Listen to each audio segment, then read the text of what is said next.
Yes, ẹ káàbọ̀ sórí ètò Lédìkè Ìfẹ́ Olúwa, the baby of Oduduwa nation. Ẹ káàbọ̀, báwo lọ́dọ̀ yín ṣe rí ẹ̀yin ìyá mi bàbá mi. Gbogbo ẹ̀yin ti diaspora ṣe tí ń feel òtútù yẹn díẹ̀ rí mi báyìí. Mo dàbí àpò òyìnbó, àdìpọ̀ ló ń jẹ́ bẹ́ẹ̀. Òtútù ti bọ̀, ìrònú ti bá ayé mi pé báwo mo ṣe fẹ́ ṣe báyìí, kò tí débi kankan mo ti wọ ṣòkòtò méjì, aṣọ méjì. Kọ́lọ́n kó gbalẹ̀ Yorùbá wa fún wa. I can't wait. Mi ò lè wait ká gba Oduduwa nation. Mi ò lè wait. Yes, ẹ̀yin mọ́mí ẹ̀yin dájú as usual tó ti lọ pick ẹ wá. Kọ́lọ́n ṣàánú mi. May God help me ni. So, gẹ́gẹ́ bí ìṣe àti àṣà wa, please. Ẹ má insult èèyàn kankan. Ẹ má bu ẹni kankan. Ẹ má kọ ẹnikẹ́ni lábùkù ní comment section. Ẹ jẹ́ ká jọ share ojú òní tí wàá mi ní wá ayé tí. Ẹ ṣé gan ni. Mo dúpẹ́ lọ́wọ́ yín. Mo mọ̀re. Tí a ti jọ kò sí, ó máa pé ọdún kan. Nígbà tí ó ń ṣe falafolo, mo ní lágbájá mo ò bẹ́ẹ̀ jà. Ṣé rí bí mo ṣe ní mo ò bẹ́ẹ̀ jà? Ó ṣà ń jáde. Mi ì bẹ́ẹ̀ jà. Mo ní Mrs. Lawal, mo ò bá yín jà. Mo tún lo mo ò bá yín jà fún. Kò dẹ̀ mọ̀ pé ó gbá lórí mi. Mo kàn ń ṣe wèrè bíi tiẹ̀. Mo wá pé èdè kan, ìwọ tó o bá rántí. Mo ní tí n bá bẹ̀rẹ̀, mo ò ní dúró. Mo ń torí pé àwọn èèyàn ń ṣàkíyèsí ọ̀rọ̀. Ìbí àní àkóṣá àdárúkọ ẹ mọ́. Ṣé wo ò gbọ́ pé mo ní tí n bá bẹ̀rẹ̀, mo ò ní dúró? Nítorí pé ẹ̀yin èèyàn kan wà tó jẹ́ pé ẹ máa ń sọ nǹkan tẹ́ ẹ lè ṣe. Mo ní tí n bá bẹ̀rẹ̀ pẹ̀lú ẹ, mo ò ní dúró. Torí mo mọ̀ pé kò lè dá mi mọ̀. Ṣé lórí ọ̀rọ̀ mídíà yìí kò lè dá mi mọ̀? Bọ́ tó bá jẹ́ pé lórí kó dọ́ ọkùnrin tó bá wù, kó bọ́kùnrin tó bá wù sùn. Àmọ̀ yẹn pẹ̀lú ẹ̀. Ọ̀rọ̀ tí mo tiẹ̀ mú wá ní alẹ́ yìí ò pọ̀. Ọ̀rọ̀ arákùnrin kan. Ẹ rí pé arákùnrin kan jáde. Ó ń pariwo Solape. Ṣọlá ò pé. And ẹlòmíràn tún wò pé èwo lélẹ́yìí. Ṣẹ́rí yìí tí mo bá sọ fún yín bí confam ni. Solape ni wọ́n mọ̀ sí. Ni wọ́n mọ̀ sí. Òun ló fúnra ẹ̀ ní Lizzy Ajonrin. Ó mọ̀ pé bó ṣe wà yẹn ẹlòmíràn rò pé ọmọ pupa ni. Ọmọ dúdú kólákólá ni. Bọ̀ nǹkan ò tẹ́ lọ́rùn rí. Kò ní tẹ́ lọ́rùn. Dúdú ni. Kí ló padà ṣe? Ó wá bọ́ dúdú yẹn kúrò. Wàá bèrè pé ó bọ́ dúdú kúrò. Solape ni ó ń jẹ́ ní àná. Solape ìyẹn mẹ̀kúnmẹ̀. Ìtumọ̀ ìyẹn mẹ̀kúnmẹ̀. Ìyẹn mẹ̀kúnmẹ̀. Ó ṣà yẹ wọ̀ tẹ́bà ṣá. Ìtumọ̀ ẹ̀ ni ẹ̀gàn mi dògo. Wàá wá rí pé nígbà tó máa ju Solape nù, ó change identity dúdú, ó sọ di pupa. Solape ó sọ di Lizzy Ajonrin. Ẹlòmíì ṣe mọ̀ pé oríṣi. Wọ́n ní Solape wọ́n tún ti bẹ̀rẹ̀ ibo láti rí Solape. Màá wá sọ fún ẹ. Sórí ní ọdún náà lọ́hùn. Mo ti sọ story yìí rí. Ọ̀rọ̀ Solape yẹn mo fẹ́ mú jáde. Kí n lè fi support nǹkan tí mò ń sọ. Ó gbọ́ mi, mo ti sọ́rí. wàá rí arákùnrin yìí tó o bá wo orí péjì Pause and Ponder One torí a ní péjì púpọ̀ ṣó ń gbọ́ mi ṣe mọ̀ báwọn náà ó ní péjì púpọ̀ kí ló dẹ̀ pọ́n ẹ́ tí bá ní péjì púpọ̀ ìwọ náà ní púpọ̀. mo ti sọ́rí bọ́ ìwọ́n tí ẹ máa gbọ́ ẹ wo báyìí ń sìn.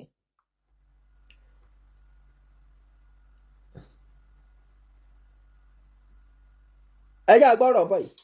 mo sọ̀rọ̀ kan ní àná mo ní àti Solape wọ́n change orúkọ wọn nǹkan márùn-ún ni mo sọ lórí fídíò kan lánàá o màá bẹ̀rẹ̀ lórí ọ̀kan lẹ́nu ṣé bí láti àtúnyẹ̀ ti circulate. dúró àti Solape ò debunk news wọn. dúró kò lè debunk ẹ ó mọ̀ pé ó mọ̀ nǹkan tó ń sọ.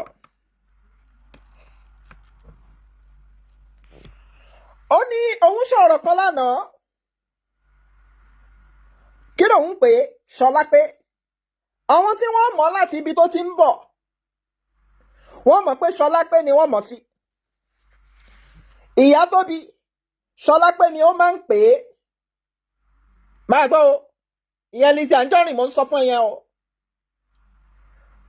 àbúrò ìyá tó bí bàbá Lánre kó tẹ́ ẹ mọ̀ bí gbogbo ìgbà yẹn gan òun jẹ́ Lizzy ó kàn gbé Lizzy wá ṣe mọ̀ pé ńgbà tí ó máa sọ náà tó ní òun ti ń já ìṣà ṣárí ńgbà yẹn alájì kan ló ń jáwó ńgbà yẹn ó máa ń ní ìdí Lizzy ò ní ṣe nǹkan kan tí kò bá nídìí gbọ́ nǹkan tí mò ń sọ kò ní ṣe nǹkan kan tí kò bá nídìí tó bá béèrè pé Lizzy ọmọ dúdú ni ẹ báwo ni dúdú ẹ ṣe di pupa ó nídìí Lizzy nígbà tó lọ sílé babaláwo kí ló dé tí wọ́n fi sígbẹ́rẹ́ sábẹ́ ó nídìí Lizzy oní Christian ni ẹ tẹ́lẹ̀ ó ní ó di Muslimu ẹni tó rí Christian ò fẹ́ sìn yẹ irọ́ nìyẹn ìyẹn náà nídìí gbogbo ọ̀rọ̀ ẹ̀ gbogbo ìgbésí ayé ẹ̀ ló nídìí. arákùnrin wọ́n máa gbọ́ nǹkan tí arákùnrin yìí sọ ọ́ máa gbọ́. èèyàn sọ èké káàkiri mo sọ̀rọ̀ kan ní àná mo ní àti Solape wọ́n change orúkọ wọn. ó ní ọ̀kan ní àná ó ní òun ní àǹtí Solape wọ́n change orúkọ wọn ni ṣẹ́rá ni arákùnrin yìí pa. èmi ní irọ́ kọ́ ló ń pa òun kan náà ló ń jẹ́ ìbùkún ìyé mẹ̀kúnmẹ̀ òun kò ṣẹ́rí gbogbo ẹ̀ ló nídìí nígbà tí ó tún lóun já Aisha yẹn náà aláàjì kan ń jáwó ń gbà yẹn ni ẹ̀rí pé ńgbà tá aláàjì ò dáwó mọ́ wọ́n ṣépè fúnra wọn ni gbogbo ẹ̀ ló nídìí tó fi ń já Aisha aláàjì ń jáwó ń gbà yẹn ni. arákùnrin wọn ní òun sọ̀rọ̀ kan ní àná pé àǹtí Solape yẹn Lizzy ló ń bá wí o láàmọ̀ sí Lizzy lénìí pé ó change orúkọ ẹ̀ ni pé Solape kọ́ ló ń jẹ́ Lizzy yẹn kàn mú wá ń bì kan ni òótọ́ la arákùnrin yìí sọ máa gbá ẹja àgbọ̀tọ̀. nǹkan márùn-ún ni mo sọ lórí fídíò kan lánàá o màá bẹ̀rẹ̀ lórí ọ̀kan lẹ́nu ṣé bí láti àtúnyẹ̀ ti circulate àti Solape ò debunk news yẹn àti Solape ò debunk news yẹn wọn ò bọ́ta láti wá sọ pé irọ́ ló ń pa káwọn tó bá ṣọ̀ fún wọn káwọn bọ́ta kọ́ wá sọ orúkọ àwọn kì í ṣe Solape tó máa ṣe wà. irọ́ máa gbọ́ kò ní ìdìbò bọ́. ṣebí ìwọ ló sọ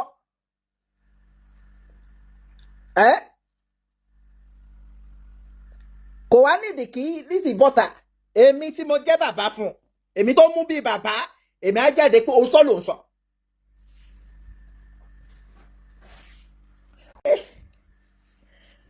ǹjẹ́ nígbà tí ó mú mi bí bàbá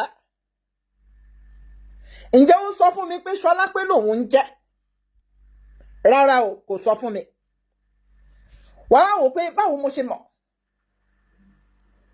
mo ń kí ọ̀rọ̀ bọ̀bọ̀ yìí lẹ́yìn ni o ẹ̀yin náà máa bèèrè pé báwo ló ṣe mọ̀ ṣé gbogbo nǹkan ni wọ́n mọ̀ ni rárá ṣé nígbà tí arákùnrin yìí sọ̀rọ̀ pé arákùnrin tó ń sọ̀rọ̀ yìí eléyìí kéré sí Lizzy pé bóyá ó ní àwọn brọ́dà kan táwọn náà ti bá sùn rí torí kò mọ̀ ṣáìdá gbogbo ṣẹ́gẹ̀tì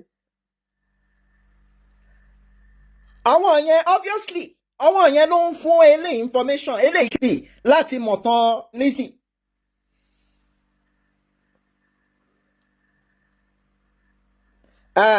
Oyin Dàmọ́lá ó máa block yín. Lizzy ọmọ jogun wèrè. Anyway, máa wá gbé yín padà sí mo ti ká kíní rí mo máa gbé yín padà lọ sí orí ẹ̀. Ó wà káàkiri ṣùgbọ́n news blog Linda Ikeji, I think blog of 2018. Gbọ́ mi nígbà tí mo rò pé Lizzy Ajonrin bí ó grant interview ni gbọ́ ẹ̀dín ní when my mother died, pastors refused to bury her because she wasn't their member. Actress Lizzy Ajonrin narrates how she converted from Christian to Muslim. Àkọ́kọ́ ni pé tí o bá ń ṣe ẹ̀sìn àbò fẹ́ gba ẹ̀sìn. Sọ́rí nǹkan tó sọ pé ìdí tóun fi di Muslim nìyẹn. Ìyẹn ò tó ìdí nígbà yẹn. Ìyẹn ò tó ìdí tí wọ́n fi ń di Muslim o. Ṣé nítorí gbogbo ọkùnrin ṣoore fún ẹ? Gbogbo nǹkan tó bá dẹ̀ béèrè ló gbọ́dọ̀ fún ọ. Nígbà yẹn a ní ìyá òun Christian gbọ́n nítorí wọn ò fẹ́ sìn ìyá òun pásítọ̀ fẹ́ sìn ìyá òun á di Muslim kò tó torí ẹ̀sìn tó ń ṣe gan tó lóun dì gan kò understand ẹ̀ nítorí pé ìtorí nǹkan tó fi ní òun ń ṣe Muslim ní pé pàtí pásítọ̀ ò fẹ́ sìn ìyá òun àwọn àáfàá ló sìn yẹ so torí ẹ̀ òun á di Muslim ẹjọ́ ìwọ tó jẹ́ Muslim ṣé yẹn jẹ́ nítorí nǹkan tí wọ́n fi ń ṣẹ̀sìn. Alákọ̀ọ́kọ́ ni pé ẹni ẹ̀sìn tó bá fẹ́ ṣe kọ́kọ́ wà convince pé ẹ̀sìn mo wà convince lórí ẹ̀ pé ọ̀nà rẹ̀ ọ̀nà ọ̀gbàlà rẹ̀ mo tún wò bá wà convince lórí táìmù ẹni òun lè fi rí pé alájà ló ń pèrè ẹ̀ ní àná nígbà tó di lẹ́ni ṣàwòrán idẹ ló gbé wá lẹ́ni tó ń lù wá wò ó pé irú alájà wo lélẹ̀ òun lè fi rí pé ìgbà tó ní òun jẹ́ alájà kò fi pè sílẹ̀. Ṣé mo pé lára orúkọ tẹ́ ẹ fún ẹ social media ẹ ń pè ní alájà elépè. Ṣé mo pé nígbà fẹ́ pé lára ìjẹ́ elépè nítorí pé ẹ mọ̀ pé ó ń ṣépè àdèmọ̀ ṣépè báyìí àdèmọ̀ ṣáṣà fún láì lápákọ̀. Ó ṣépè dé ibì kan lẹ́wọ́ àwọn eléyìí ń ṣépè. Wọ́n gbà tó dẹ̀ yá ó wò pé ibi tépè wà gangan lòun lọ. Torí nǹkan tó gbà lẹ́sìn kò understand ẹ̀. Tí àwọn bá fẹ́ ṣe Christianity ń ṣe ó gbọ́dọ̀ wà convince pé òun lọ́nà because tó o bá wà convince àti ẹ̀sìn tó ní òun ṣe àwọn èèyàn á wò pé aláìmọ̀kan lélẹ́yìí alágbèrè ẹ̀sìn ni bó ṣe ń ṣàgbèrè ní real life òun náà ló tún ṣàgbèrè ẹ̀sìn àti pé alájì kan ló gbé dání alájì Mùnírù torí alájì Mùnírù.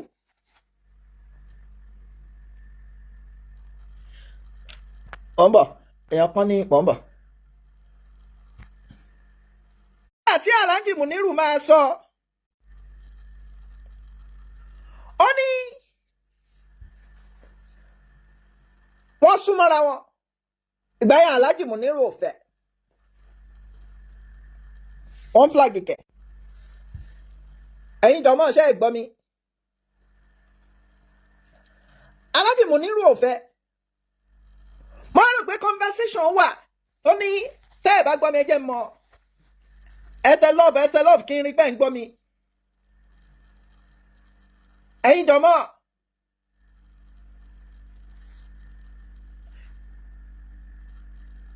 mọ̀ ń bọ̀.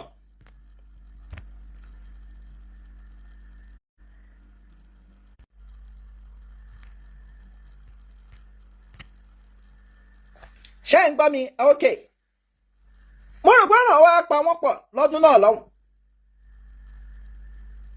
Mo rò pé alájì Muniru Ọ̀gànbọ̀ ó bá ní ọmọ ìyàwó òun ṣọ́gà tí ń sè pé wọ́n máa ń borí òun náà wá já sí pé kí ló dé tó wọn ò lè borí apá kan ní bó ṣe dà lájà nìyẹn tó bá lè borí ókè jẹ́ kó máa lọ bẹ́ẹ̀ yẹn nìyẹn wọ́n ibi tá a fẹ́ lọ kọ́ nìyẹn ibi tá a fẹ́ lọ ni báwo ni Solape ṣe di Lizzy Ajonrin ló ṣe di Lizzy Elizabeth ọmọ yẹn ń sọ pé ẹ̀rí pé kò ń debunk bẹ́ẹ̀ yẹn because àkọ́kọ́ ní sùúrù pé ẹni tó ń sọ̀rọ̀ yìí ó mọ̀ òun ní àná nígbà tí pàjẹ́ yẹn jáde pé pàjẹ́ yẹn fọwọ́ sọ̀yà ó lòun mú lọ sílé babaláwo ó ní ìdí ni pé ó ní ìyá yìí pọ̀ pé ṣé kò mọ́lé babaláwo ó ní òun àti ẹ̀ lọ́wọ́ jọ lọ pàjẹ́ ló jẹ́ ká mọ̀ pé ó sì gbẹrẹ sábẹ́ nítorí pé òun owó àǹtóbìnrin bá dẹ̀ sí gbẹrẹ sábẹ́ ẹ ṣáà mọ ìtumọ̀ ẹ̀ ká àwọn oríṣiríṣi ọkùnrin tó ti báyé wọn jẹ́ pẹ̀lú abẹ́ ibi tí mò ń lọ́kọ́ nìyẹn ọ̀rọ̀ báyìí tó ní àtìgbà tóun ti sọ̀rọ̀ kò ní sọ̀rọ̀ bẹ́ẹ̀ yẹn so lọ́rọ̀ pàjẹ́ yẹn nígbà tí pàjẹ́ kọ́kọ́ wá ṣé mọ̀ pé èmi mú bí ọmọ mi bí bàbá ni wọ́n ní ọmọ mi ò Lizzy ọmọ mi ọmọ wèrè ok ọmọ tó ń sọ̀rọ̀ yìí ó ní wọn mẹ́ni tó ń sọ̀rọ̀ tí n bá purọ́ mọ́ kí tèmi bá dà phone conversation ni tó bá dẹ̀ nírọ́ ni ẹ̀rí wà ó ní ọmọ mi tánìyà ẹni tó sọ̀rọ̀ ìgbà tí pàjẹ́ wà ni mò ń sọ fún ẹ ó ní wọn ó ní kò jó wọn ẹni tó ń mọ̀ ẹni tó òun mọ̀ yẹn pé kò jó wọn ẹ̀ pé wọn ọ̀rọ̀ tó ń sọ létà pàtó yẹn ó ní èèyàn kan ni ó fárun abẹ wọn ó mú òun lọ sí bẹbẹ yẹn wọn fárun abẹ òun wọn fárun kò sọ pé wọn sí gbẹrẹ pàjẹ́ ló sọ fún wa ṣẹmọ pàjẹ́ ló sọ fún ìgbà yẹn ó wà l'Amẹ́ríkà ìgbà yẹn ó wà ní Amẹ́ríkà pé tóun bá dẹ̀ dé Nàìjíríà lọ arrest ẹ̀ tó bá arrest ẹ̀ nítorí pé tó bá arrest ẹ̀ bóyá lọ́la torí ó mọ̀ pé pàjẹ́ mọ̀ nǹkan tó ń sọ pàjẹ́ ṣe kí ni ó mọ̀ nǹkan tí ó ń sọ arákùnrin wa ni ó ní gbọ́ nǹkan tó wí o gbọ́ o. mo ní àti Solape wọ́n ṣe ìjòrò kan wọn nǹkan márùn-ún ni mo sọ lórí fídíò kan lánàá màá bẹ̀rẹ̀ lórí ọ̀kan léwu. ọ̀rọ̀ bá a fẹ́ lò yẹn ni pé Solape lórúkọ ẹ̀ bọ̀ nítorí pé nígbà tó kúrò ní sábẹ́kúta ni àbí ó ṣàn gbé bìkan ṣá kò ń ṣe orúkọ nìkan ló change skin ara àní dúdú ni Lizzy dúdú ọmọ dúdú ni skin ara ó change from dúdú tó funfun ó wá gbé Lizzy Elizabeth lè pupa lórí dúdú Solape ló ń jẹ́ dúdú ó wá gbé Elizabeth lè pupa so Linda èkejì wa ó wá kọ ọ̀rọ̀ yẹn ó kọ interview yẹn Lizzy wá ń ròyìn bí ìyá òun ṣe bó ṣe kú. Only Liz shared the shocking story of how some pastors refused to help her bury her mom because she wasn't a member of their church. She said this forced her to convert from Christian to Muslim. Otibadi. Torí ó ní bóun sin ìyá òun nǹkan tó jẹ́ kó òun change sí Muslim nìyẹn nígbà tó dẹ̀ tún gbọ́kọ́ lọ́kọ́ ó believe pé ó yẹ kí àwọn Muslim kí wọ́n support òun ó wá gbà tó wá rí pé Muslim ò tún support òun ó bá tún wò pé òun ń lu òṣòròǹgà lòun jẹ́ Ògún àfi kó pò Ògún ẹ̀rí transition yẹn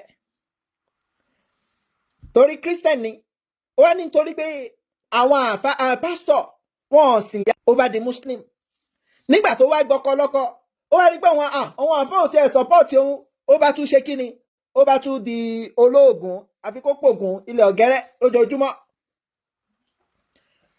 Only on the 8th of January 2012 Lizzy ló ń sọ̀rọ̀ ńbẹ̀ yẹn according to that interview.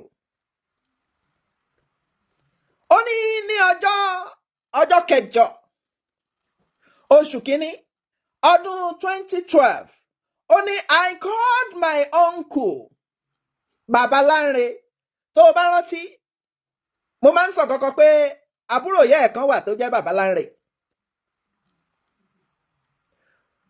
Ṣẹ́rí òun gan orí àbúrò ìyá ẹ̀ pé ìkànnì ìwọ tó bá jẹ́ ará àta tó bá rí àsìkà tó bá rí ará àta tó bá ní ìkànnì àwọn gbogbo a ní ẹbí ẹ̀ gangan àbúrò ìyá ẹ̀ ìkànnì ó tàgé àsìkà. As a result nǹkan tó sọ fún mi ni pé ó ní ojú Baba Lanre fọ́ kó tó kú. Ojú Baba Lanre ó fa Lanre náà tún jalè ọmọ kan ní Baba Lanre bí. Nǹkan tó sọ ni o. Only on the 8th of January 2012, I called my uncle. Ó ní òun pé uncle òun, Baba Lanre. Ó ní please come and help me give my mom her food stuff. Ó pé Baba Lanre, kẹ́rí pé ọmọ òun fúnra ọmọ burúkú ni ó jìnnà sí ìyá ẹ̀. Àti ìyá ẹ̀ yẹn wúlò fún. Bọ́ wá ní Baba Lanre ó máa ń gbóúnjẹ fún ìyá òun àti drug àti oògùn wèrè tó máa ń sẹ́ǹdì sí ìyá ẹ̀. Linda Akejo pọ̀. Tó bá wò ó ní and drugs ṣẹ́gẹ̀tì ń sìn ó mìn pé ìyá ẹ̀ ń lo oògùn wèrè and monthly allowance nǹkan tó kọ nìyẹn. Ó ní there will be strike tomorrow. Ó ní nítorí pé strike méjì ó ti ṣaṣẹ́wó lọ ó wá ń pe Baba Lanre ẹ bá mi fún kínní. Ok aṣẹ́wó òun ọmọ burúkú tó bá yá ní abájọ tá a máa ṣe sàárà wèrè kiri. Torí òun kan fúnra ò tọ́jú ìyá yẹn. Má wò pé ogún wèrè yẹn náà ó gbọ́dọ̀ fún torí pé ó ń dójú tì í. Ẹ máa gbọ́kàn Solape o. Ìyẹn tí wọ́n ń pè ní Lizzy tó ń pè rẹ̀ ní Lizzy. Ó ní my uncle left at exactly 12:30 p.m. that same day. Ó ní Baba Lanre called. Kí ni Baba Lanre pé? Ó ní Solape ẹ̀gọ́ mi dògo màmá ti kú o. Kí ni ẹgbẹ́ tí Baba Solape kó má dàbí ẹni pé mi kọ́ mo kọ́ orí ọ̀dọ̀ Linda kejì ni. Wọ́n wò ó yà ká fún rẹ̀. Ṣọ́tí. So nǹkan tí arákùnrin tó wá ní àná ó change orúkọ ni bẹ́ẹ̀ ni orúkọ nìkan kọ́ ló jẹ́ ó change àwọ̀ náà àwọ̀ torí dúdú ni. Àwọn gullible people tó ń fẹ́ ni ẹ rí i pé mo pupa ẹ rí i pé meanwhile dúdú ni. Má ṣì mí gbọ́ o mo sọ pé gbogbo ẹni bá dúdú ni ìwà wọn dúdú eléyìí ìwà inú ẹ̀ dúdú ọmọ dúdú ni. Kò sí bó ṣe lè bó dúdú inú ẹ̀ dúdú bó ṣe wà inú ẹ̀ dúdú gbàgbọ́. Mo ní àti Solape wọ́n ṣe ìjòrò kan nǹkan márùn-ún ni mo sọ lórí fídíò kan lánàá màá bẹ̀rẹ̀ lórí ọ̀kan lébù ṣẹ́gbẹ́ láti gbàtílẹ̀ ti circulate àti Solape ò debunk news ni. Kò lè debunk máa gbọ́ ìwọ náà mọ̀ tábà máa wo éèjì tí eléyìí ń sọ ń sìn gbogbo nǹkan tó ń sọ yìí ká sọ pé bí roughly 20-25 years right tábà yọ 25 years kúrò nínú éèjì ọmọ yìí ṣe mọ̀ pé kò sí nǹkan kan mọ́ díẹ̀ náà bí wẹ́ẹ̀ yẹn tí ó bá ju 25 lọ ṣùgbọ́n ó ní èèyàn kan lẹ́gbẹ̀ẹ́ tó ń fún ní mò ń gbọ́. Solape ò debunk news yẹn wọn ò bọ́ta láti wá sọ pé irọ́ ló pa káwọn tó bá ṣùọ̀ fún wọn káwọn bọ́ta kọ́ wá sọ orúkọ àwọn kì í ṣe Solape tí màá ṣe ìwà pálapàla. èmi ti establish pé orúkọ ni bọ̀bọ́ yìí wà on the right òótọ́ ló ń sọ. ṣé mo pé nígbà tí mo bẹ̀rẹ̀ ọ̀rọ̀ mi mo ò sọ pé ó sọ fún mi pé Solape ṣé nígbà tí bọ́ọ̀ yìí jáde mo kàn rántí pé mo ti kárí níbì kan right pé mo ti ka kíní ìrìn níbì kan òun mo fi revisit ọ̀rọ̀ yìí pé yes bọ̀bọ́ yìí òótọ́ ló ń sọ bọ̀bọ́ yìí wá ń wò pé kí ló dé tí ó fi change orúkọ pé wà dọ̀tí bọ̀bọ́ yìí ò purọ́ o. tí ẹ bá béèrè lọ́wọ́ bóyá brọ́dà yín á ní Lizzy ti fọ́hùn lẹ́nu àníyàn ti dó gbogbo Nàìjíríà ló ti bá sùn tán Máa gbọ́ lọ, máa gbọ́ lọ. Tí jàǹdùkú ìwà ṣẹ́nu-ṣẹ́nu tó lé wọn kúrò ní ìlú. Tí o máa ń ṣe àwọn ìwà burúkú tó kún ọwọ́ wọn. Wọn ò ní ṣe kí ló máa ń yọ̀ ṣe ìdórúkọ. Ẹlẹ́ka bẹ̀rẹ̀ láti bẹ̀rẹ̀. Dúró anórúkọ ni àná change àwọ̀ náà. Kò ń ṣorúkọ nìkan ló change àwọ̀. Ìwọ tó o bá ní picture nígbà tó dúdú yẹn, tó wọ native yẹn, máa wá jáde. Mi wò ṣùṣù máa wọ̀ pé ló fẹ́ máa jẹ́ kí ló máa ń yọ̀ ṣe ìdórúkọ. Ẹ wo bó ṣe rí yẹn, èyí ò lè máa constitute nuisance lórí social media kó ní family members tó wà lẹ́yìn tó máa advice. Gbogbo ẹni tí yẹra fún wọn ti sá fún wọn ni wọn ò ṣe rí mẹ́bí. So nínú kan márùn tí mo sọ kọ́ wá sọ èyí tí ò ṣe òótọ́ ń bẹ̀ àti Solape ẹ wá sọ èyí tí ò ṣe òótọ́ ń bẹ̀ mo mọ̀ yín la ibi báyìí ní gíìsì yín wà òun rè. So basically ọ̀rọ̀ tí arákùnrin kan sọ pé Solape lórúkọ ẹ̀ èmi wá establish ẹ̀ pé arákùnrin yìí mọ nǹkan tó ń sọ pé Solape lórúkọ ẹ̀ lóòótọ́.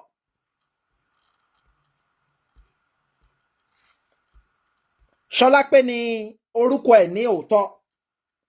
Wọ́n ní ìdí tó fi change orúkọ òun ni àwọn ìwà burúkú tó ti fi Solape ṣe. Ẹni ta ló ń bọ̀ kọ́ yín sùn bẹ́ẹ̀ Solape ni ṣé bí mo ti ní kí Solape màmá wá lé wa mọ́ àwọn ìwà òṣì yẹn kó ti dọ́ ọkùnrin eléyìí kó ti dọ́ ọkùnrin eléyìí kó ti dọ́ àbúrò dádì ẹ̀ àbúrò mọ́mí ẹ̀ kó ti dọ́ bí ó bàbá láǹrẹ̀ gan bí ó bá imagine ó lè bá bàbá láǹrẹ̀ náà ó lè fọ́ lẹ́nu torí pé báwo ni àbúrò bàbá ẹ̀ àbúrò ìyẹ́ bàbá láǹrẹ̀ àwọn lọ fi ojú jọra wọn and the only thing tó lè sọ pa bàbá láǹrẹ̀ ni pé èèyàn burúkú ni the only thing tó lè sọ pé torí ó jẹ́ ìkà lójú bàbá láǹrẹ̀ ṣe fọ́. náà máa imagine tó bá ń gbé wọn níkà wọ́n ń ṣèkà fún mi lágbáyà ń ṣèkà fún mi tàbẹ̀dù ń ṣèkà fún bàbá láǹrẹ̀ náà ń ṣèkà fún ṣé bóun lọ́nà ojú bàbá láǹrẹ̀ kọ́ ló ń gbójú lọ́wọ́ ẹ̀ èmi kọ́ mo sọ nù nǹkan tí mo ń sọ nǹkan tó sọ ni.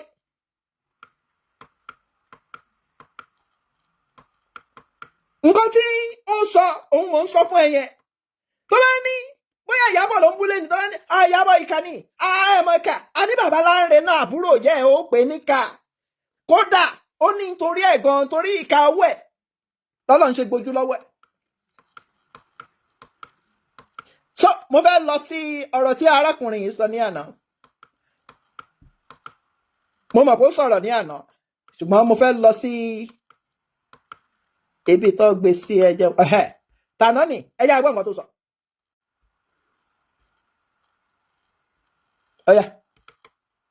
Salam alaikum ẹ̀yin tèmi of this kingdom lọ́sọ̀rọ̀ kí ẹ dáàdì nìkan. Let me tell you 5 hidden facts you don't know about Lizzy. Ìyẹn wèrè pé tó wà lẹ́yìn àti Ìyábọ̀. Number 1, nígbà tí Lizzy máa kọ́kọ́ bẹ̀rẹ̀ ayé ẹ̀ ní Abẹ́òkúta, Solape ni ó ń jẹ́. Ó lè mọ̀ pé ó nígbà tí ó máa bẹ̀rẹ̀ ayé ẹ̀ ní Abẹ́òkúta má gbàgbé pé Alásàrì tó ná kan tíátà ṣé mọ̀ pé Abẹ́òkúta nìyẹn náà ń gbé. Alásàrì àwọn Ọdúnládé gbogbo wọn yẹn Abẹ́òkúta ni wọ́n wà. Alákọ̀ọ́kọ́ òótọ́ ni pé ibi tó ti bẹ̀rẹ̀ tó ti ń bọ̀ ní Abẹ́òkúta.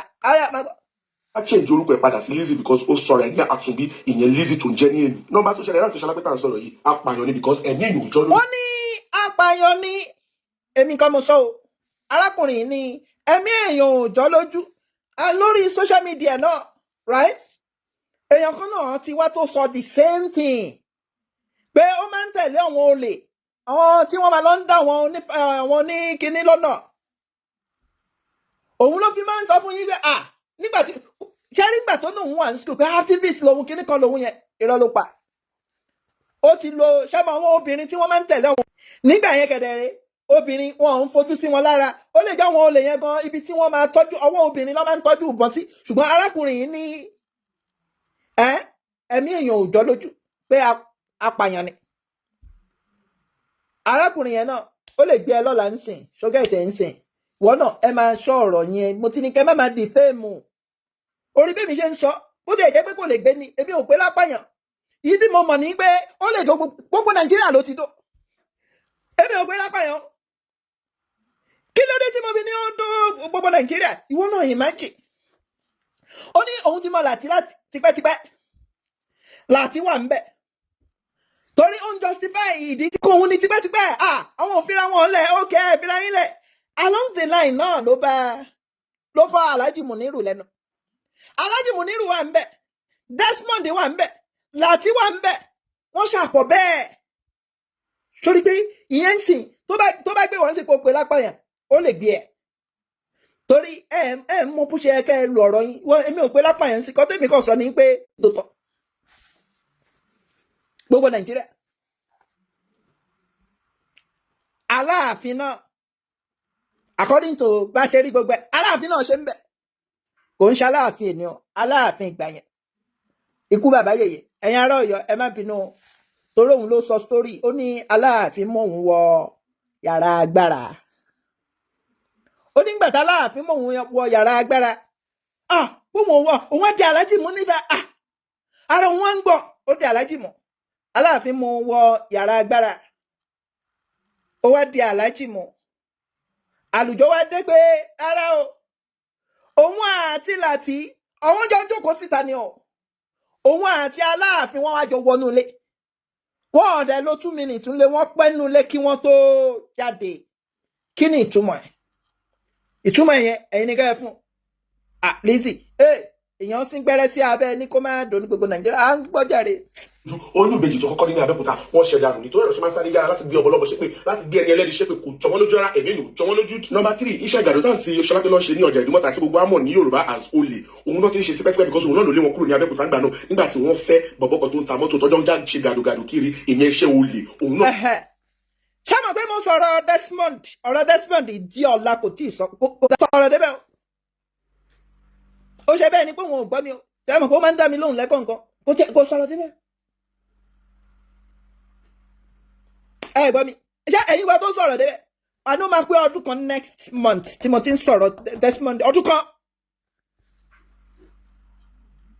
kò sọ̀rọ̀ débẹ̀ torí iṣẹ́ tí mo mọ̀ tí wọ́n jọ ń ṣe ni iṣẹ́ yahoo òun jẹ́ píkà fún Desmond kò sọ̀rọ̀ débẹ̀ lágbàlá. ni wọ́n ṣe gbogbo yóò lè máa mọ̀ ìbá òtẹ̀ but èmi mọ̀ pé gàdù ni wọ́n ẹ̀kọ́ tó lé wọn kúrò ní Abẹ́òkúta ń gbà yẹn nìyẹn. lọ́wọ́ pé ṣe ìkówó ẹ̀kiri àgbáyé lọ́jọ́ kìíní àná àwọn kan náà bí o ọmọ wọn ni first born wọn ló bí ọmọ yẹn ibo lẹ ti rí oyún nínú àti Solape ń gbà náà ẹ rí oyún nínú àfúráyé pé AI ló ní oyún yẹn. lastly ẹ máa Oruko sẹ́ni tó lè bá ti Solape wí àbí bẹ́ẹ̀ ni gbogbo ẹbí ti yẹra fún wọn gbogbo ẹbí pátá ló ti sá fún inú ẹbí gan ti ẹdún pé ó ti change orúkọ kúrò ní ìtò oúnjẹ ó ti change sí ìtò oúnjẹ ń sìn ẹwọ ẹni tèmi ṣẹrí àti Solape gàdò ni wọn ṣẹyún bẹ́ẹ̀ ni mo sọ fún yín gbogbo èpè gbogbo òjò wọn lójú wọn ṣẹ̀ṣẹ̀ máa ṣe nǹkan tó lé wọn kúrò nílùú Abẹ́òkúta nìyẹn ẹwọ ẹni tèmi watch out about two ó dàbọ̀. So ọ̀rọ̀ tí arákùnrin yẹn sọ ní àná nìyẹn èyí tèmi kàn fẹ́ wá sọ ní èní òun ni pé tó bá ní Solape lórúkọ ẹ̀ ó rí sọ òkúrọ̀ o Solape ni ó ń jẹ́ lóòótọ́ so ìyẹn ni mo ní kí n wá sọ àní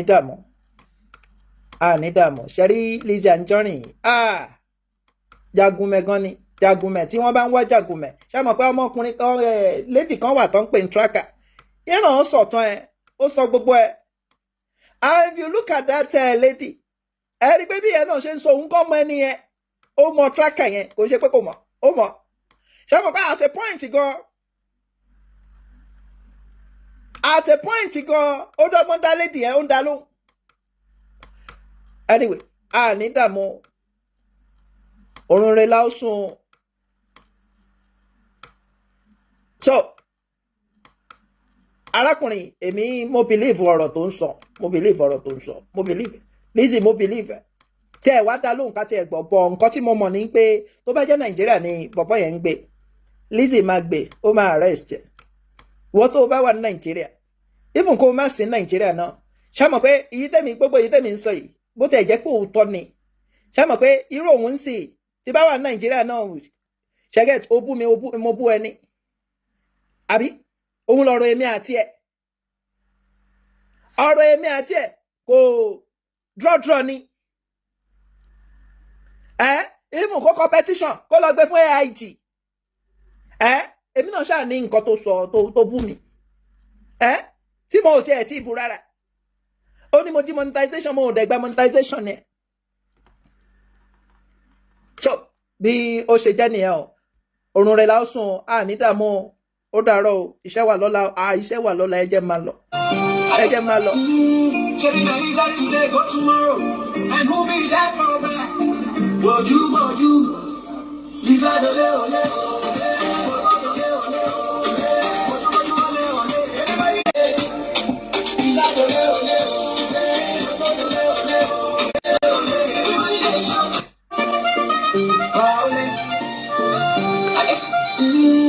Ajonrin today, go tomorrow, and who be that for back? Boju, Lizzy Ajonrin everybody dey shout Lizzy Ajonrin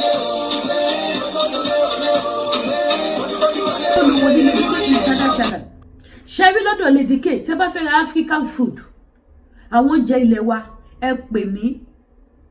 Tí ẹ bá fẹ́ ra oúnjẹ ilẹ̀ wa ẹ pè mí. Tí ẹ bá fẹ́ ra oyin original ẹ pè Lady K. Àwọn oyin original eléyìí ò ń ṣe oyin fake. Oyin original ni òun ni mo tòjọ́ sókè tẹ́ wò tó black yẹn. Oyin original ẹ pè Lady K. Ó tún wà bíbáyìí náà tí mo tò sí bíbáyìí náà. Oyin gidi ó wà. Bákan náà tí ẹ bá fẹ́ ra àwọn spiritual items, àwọn ọṣẹ àánú, ọṣẹ ìṣẹ́gun, ọṣẹ arọ́bí, ọṣẹ ìyọ́nú, ọṣẹ tẹ́lẹ̀ lò fún àmúbọ́, èyí tẹ́lẹ̀ lò fún ìkórìíra, èyí tẹ́lẹ̀ lò fún aláǹtakùn, èyí tẹ́lẹ̀ lò fún àgbélépọ̀tá, èyí tẹ́lẹ̀ fi dẹ́rù padà fẹ́lẹ́rù tí a mọ̀ sí back to sender. Ẹ pè Lady K ìfẹ́ olúwa show tó confirm. Ó confirm. Ó ṣiṣẹ́ ó mú yes. Ó ṣiṣẹ́ ó mú yes. Tí bá sọ fún yín pé ó mú yes, àwọn tó ra spiritual items lọ́wọ́ mi ló lè sọ, àwọn ló lè ròyìn fún yín. Spiritual items Lady K yẹn kò ń ṣe spiritual items irọ́ náà ni a ti rárọ́. Èmi kọ́ Ọlọ́run ni. Ẹ ti ara mi sí Ọlọ́run. Ẹ ti ara mi tún wo iṣẹ́ Ọlọ́run. Ká wá mọ̀ wípé yes Ọlọ́run wà síbẹ̀ kò yípo padà. Òun lọ́ba ilé yí padà. Ọba tó lọ kọrin kése. Ẹ̀yin tẹ́ bá ní any spiritual problem tẹ́ bá dojúkọ ẹ pè Lady K ìfẹ́ olúwa ṣùgbọ́n tẹ́ bá fẹ́ pè mí fún consultation as from next month wọ́n máa gbowó consultation because consultation go tẹ̀ wá jẹ́ kí n lè ráyè ṣe nǹkan mímọ́ máa rojọ́ láti àárọ̀ ṣúlẹ̀. Ẹ̀yin tẹ́ bá máa ń wò mí dáadáa lọ́wọ́ àwọn program mi ẹ rí mi nígbà mi gbogbo ojú mi á wú gbogbo á ṣe pìkìtìpìkìtì ẹ ti rí stress yẹn lára mi torú lọ́mọ máa fi pè mí. Ẹlòmíì tí bá ṣe délé lálẹ́ báyìí ní kọ́ ọ máa wọlé àwọn gbá Lady K mo ṣọ́ yín ni mo fẹ́ kẹ́ free ni tó mo mọ̀ pé máa busy daytime máa wá bẹ̀rẹ̀ ẹjọ́ máa bẹ̀rẹ̀ sí ní ṣe kíni báwo èèyàn rojọ́ lórí kíní títí aago mẹ́ta aago méjì òru. So as from next month ẹjọ́ torí Ọlọ́run bó ti jẹ́ owó mílíkì máa gbà fún consultation. Òótọ́ ọ̀fẹ́ la fi fún mi òun ni mi ò ṣe ní gba owó tó pọ̀ lọ́wọ́ anybody. Ẹ lè máa wò pé kí ni ọmọ kékeré ni Lady K mo kéré lójú ni. Mo kéré lójú ni ìyá mi ẹ̀yin bàbá mi Ọlọ́run mi ṣe kí ni ó kún mi fún agbára ńlá. So gbogbo ẹ̀yin tẹ́ bá need àwọn kan spiritual items tẹ́lú kọ́ ẹ pè Lady K ìfẹ́ olúwa show. Ẹ pè Lady K ìfẹ́ olúwa show fún anything tẹ́ bá fẹ́ fún spiritual items anything tí ẹ bá ń face ẹ jẹ́ ká jọ kó tọ́ Ọlọ́run ló lè ṣe. Anything tí ẹ bá là kọjá Ọlọ́run ló lè ṣe. Èmi poṣẹ́ fún ara mi. That is why èèyàn tó bá wá sí store mi ẹ mọ̀ pé yes I have a lot of space here. Mo dìde níbi tí mo ti ń ṣiṣẹ́ mi báyìí. So gbogbo ẹ̀yin tẹ́ bá ní àwọn spiritual items ẹ pè Lady K ìfẹ́ olúwa show. Àdúrà gbogbo wa máa gbà lórúkọ Jésù. Gbogbo àmúbọ̀ àlákàlà ìjákulẹ̀ ìfàsẹ́yìn gbogbo ẹ máa dópin nínú ayé wa lórúkọ Jésù. Ẹnu mímọ́ Israeli Asiri Oruko sáyé wa àjọ ní testimony ayọ̀. Bẹ́ẹ̀ ni ẹ̀yin tẹ́ bá tún wá fẹ́ ra aṣọ lọ́lọ́kùn òjọ̀kan gbogbo ẹ̀yin mọ́mì mi ẹ̀yin dáàdì mi tẹ́ bá need àwọn native to fine àwọn fine fabrics tẹ́ lè lò fún photoshoot tẹ́ lè lọ sí any event tẹ́ lè lọ sí ìbàjẹ́ mosque ni ẹ fẹ́ lọ sásàlátù ẹ fẹ́ lọ sí church ni ẹ fẹ́ lọ sọ́fíìsì ni ẹ fẹ́ jáde ni ẹ̀yin wá need àwọn native tẹ́ lè lò ẹ pè Lady K ìfẹ́ olúwa show. Ẹ̀yin tẹ́ bá fẹ́ wá sí store mi ẹ máa bọ̀ wá sí 76 Wentworth Street Hamilton downtown ní Canada. Ẹ̀yin tẹ́ bá wà ní Canada tẹ́ bá fẹ́ wá ẹ free parking space wà tẹ́ lè parking mọ́tò yín sí tí ò ní sí pọ́n máa já tíkẹ́ẹ̀tì fún yín. Ẹ̀yin tẹ́ bá dẹ̀ lè wá ẹ pè mí online ẹ pè mí máa bá yín send àwọn nǹkan tẹ́ bá need àwọn nǹkan èlò àdúrà àwọn nǹkan ìṣẹ́gun curse breaker àwọn nǹkan cleanser tẹ́ lè máa lò. Ẹlòmíì kò sí nǹkan tó nídìí tó kọ́kọ́ máa clean ara ẹ̀. Ẹlòmíì ò nídìí ọṣẹ àánú ẹlòmíì kẹ̀dẹ̀ nìyí ọṣẹ àánú ló nídìí kò wá síbẹ̀ ṣe máa sọ pé fẹ́ lo ọṣẹ àánú ẹ kọ́kọ́ gbọ́dọ̀ kọ́kọ́ lo nǹkan ìṣẹ́gun sí. Ó lè jẹ́ kínkín níbà ẹ kọ́kọ́ lò lọ láti fi clean gbogbo ojú burúkú, àmì burúkú, ọwọ́ burúkú, afẹ́fẹ́ burúkú tó ti lè wà lágọ̀ọ́ ara ẹ fi ṣe kíni, ẹ kọ́kọ́ fi clean ẹ̀ dànù, ẹ ṣẹ̀ṣẹ̀ wá lo iṣẹ́ àánú lọ́wọ́ kan ní ó máa ṣiṣẹ́. Mo lo iṣẹ́ kò jẹ́, ẹ sọ wípé Lady Gbe ní irọ́ ni, iṣẹ́ máa jẹ́ lára yín ní orúkọ Jésù, iṣẹ́ ayọ̀, iṣẹ́ ìbùkún, iṣẹ́ ìdùnnú ó máa jẹ́ fún yín. So bó ṣe jẹ́ nìyẹn. Fáfáà lẹ́yìn tẹ́ bá tún fẹ́ wá ra wig náà wà available. Ẹ̀yin tẹ́ bá fẹ́ ra jewelries wà available. Ẹni tí tẹ́ bá ti fẹ́ ẹ pé Lady Gbe Ìfẹ́ Olúwa show, the baby of Oduduwa nation. Mi ò ní wá yín tì. Ẹ má gbàgbé láti subscribe sí YouTube channel mi kẹ́lẹ̀ tọ́ notification. Any country, kò sí country tí mi ò kí ship ọjà sí. Pápápá ọjà yẹn á dọ́dọ̀ yín. Bákan náà product iléeṣẹ́ TL láti ti run out of stock fún product iléeṣẹ́ TL. Mi ìdẹ̀ tí mo gbà tó jà máa dé. Oògùn diabetes ẹyọ kan ló kù ilẹ̀ báyìí. This is the last diabetes medicine tani. Oògùn diabetes ẹyọ kan tó kù lélẹ̀. Ẹni tó bá máa jẹ lọ́ọ̀kẹ́ confirm mo sọ fún yín wípé gbogbo àwọn apps yìí wọ́n ṣiṣẹ́ gan ajẹ́bídán ni wọ́n. Ẹ̀yin mọ́mí ẹ̀yin dáàdì ẹ wá rà wọ́n. Bákan náà ti jẹ̀díjẹ̀dí ìyẹn náà kó ẹyọ kan. Eléyìí sì mo pín fún yàn ni. Ẹ wo kékeré ti jẹ̀díjẹ̀dí lélẹ̀. Kékeré kan ńlá kan fún ti jẹ̀díjẹ̀dí. Òun ló kù. Ti diabetes ó kẹyọ kan. Ti high blood pressure ìyẹn ṣẹ́kù méjì. Ó ga o. Ọjà ti fà gan o fa. Òun nìyí. Ti high blood pressure méjì tó ṣẹ́kù lélẹ̀. So fáfáà lẹ́yìn tẹ́ bá nífẹ̀ẹ́ sí wọn ẹ pè mí. Ẹ̀yin tẹ́ bá nídìí àwọn nǹkan àánú lóríṣiríṣi ẹ pé Lady Gbe Ìfẹ́ Olúwa show. Ẹ̀yin tẹ́ bá nídìí àwọn kan tẹ́ lè lò fún stroke. Èèyàn tó bá ní stroke, àwọn kan tẹ́ lè lò fún stroke ó wà. Àwọn kan tẹ́ lè mú fún stroke ó wà. Ọṣẹ tẹ́ lè fi wẹ̀ fún stroke ó wà. Ní agbára Ọlọ́run, àlàáfíà Ọlọ́run á jẹ́ ti gbogbo wa ní agbára Ọlọ́run. Ẹ pè mí. Ẹ̀yin tó bá lè jẹ́ wípé nǹkan mímu fún ọ̀fà lẹ bá fẹ́, mo ní wọn lóríṣiríṣi, mo ní àwọn iṣẹ́ yẹn, mo ní wọn lọ́wọ́ lóríṣiríṣi pẹ̀lú kíni, pẹ̀lú àwọn sáàmù tó mú yes tó dájú tó confirm. So bí gbogbo ẹ ṣe jẹ́ nìyẹn. Ẹ pè mí o ẹ̀yin ìyá mi, ẹ̀yin bàbá mi. Ẹ̀yin tẹ́ bá ní business tí business yín tí kò boost, tí ọjà yín ò tà, ẹ̀yin náà pè Lady Gbe Ìfẹ́ Olúwa show. Ajé àwọn gbá yín lórúkọ Jésù. Ajonrin ta jẹ́ ṣe ìbùkún ọ̀run awọnú iṣẹ́ wa, àánú Ọlọ́run awàwárí àjọ ní testimony ayọ̀. So bó ṣe jẹ́ nìyẹn. Ẹ ṣeun gan, mo dúpẹ́. Ẹ bá mi share, ẹ subscribe sí YouTube channel mi kẹ́tọ́ notification bell. Fáfáà lẹ́yìn tẹ́ bá kí n gba notification bell mi mọ́ ohun tó máa ṣẹlẹ̀ ní ẹ hàn follow mi kẹ́ wá subscribe padà kẹ́ wá tan all notification bell. Ẹ ṣé gan, mo dúpẹ́. Ire o.